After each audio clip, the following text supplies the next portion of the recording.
আজ আমরা চলে এসেছি দমদম স্টেশন থেকে 1 কিলোমিটার ভিতরে একটি ছাদের রূপকোট করার জন্য। সেখানে ছাদে অনেক ট্রাক হয়েছে, সেই জন্য আমরা এসেছি কেমন পজিশন, কি অবস্থা এটা দেখতে।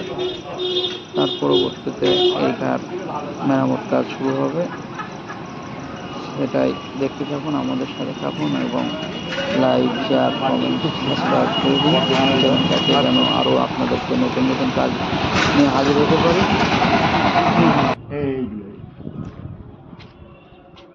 বিরাট কিছু ইয়ে কিন্তু নয়, কিন্তু চারিদিকে ছড়িয়ে গেছে।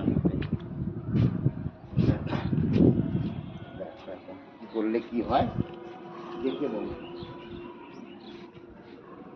কারণ এইটা হওয়ার পরে তারপর আমরা অন্য কাজে হাত দেবো। এইটাই খুব মেজর কাজ রয়েছে আমাদের।